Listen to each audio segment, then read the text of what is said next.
India के लिए प्रधानमंत्री मोदी का जो विजन है वो देश के गांव-गांव तक पहुंच गया है और अब इस विजन के रोडमैप से जुड़ा संदेश 7 समंदर पार तक पहुंचेगा। दुनिया भर के देशों में भारत का प्रतिनिधित्व करने वाले भारतीय राजदूत अब पीएम मोदी की योजनाओं का संदेश विदेश तक पहुंचाएंगे।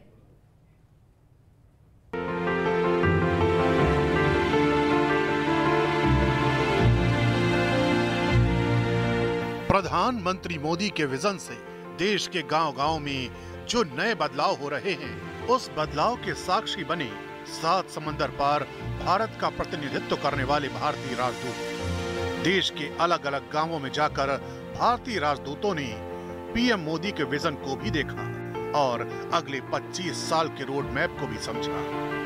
किर्गिज रिपब्लिक में भारत के राजदूत अरुण चटर्जी और अंगोला में भारत की राजदूत प्रतिभा पारकर गुजरात के देहगाम के हाथीजंग गांव गए। वहां उन्होंने देखा कि कैसे अमृत सरोवर की योजना से आम लोगों को जोड़कर जमीन पर उतारा गया।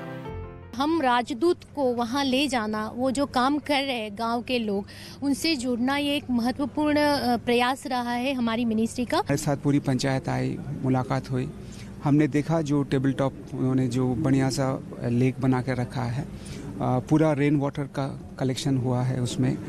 पीएम मोदी ने इसी साल 24 अप्रैल को अमृत सरोवर योजना की घोषणा की थी, जिसके तहत देश के हर जिले में 75 तालाबों को तैयार किया गया।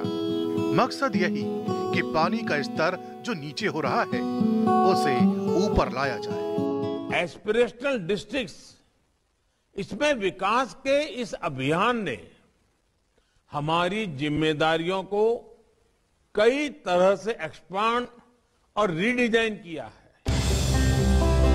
2018 में शुरू हुए एस्पिरेशनल डिस्ट्रिक्ट प्रोग्राम के तहत देश के 112 ऐसे जिलों का चुनाव हुआ जो विकास के मापदंड पर पिछड़ रहे हैं। ऐसे ही जिलों में भारतीय राजदूत पहुंचे और योजना से आए बदलाव को महसूस किया। कई चीज एक साथ हो रहे थे, मतलब वाटर हार्वेस्टिंग तो है ही, वाटर प्रिजर्वेशन तो है ही, पर सिंचाई का प्रबंध था। उससे करीब 80-90 एकड़ जमीन जो वहाँ पे खेती हो रही थी आसपास में, उसमें खेती हो सकती थी। जिन भारतीय राजदूतों ने गांव-गांव में आ रहे बदलाव को देखा, वो दुनिया भर में न्यू इंडिया का प्रतिनिधित्व करते हैं। इसलिए उनके लिए समझना जरूरी था कि न्यू इंडिया किस ओर बढ़ रहा है और उसके भविष्य का रोड मैप क्या है। आज तक को पछाड़ न्यूज़ 18 इंडिया बना भारत का नंबर 1 न्यूज चैनल।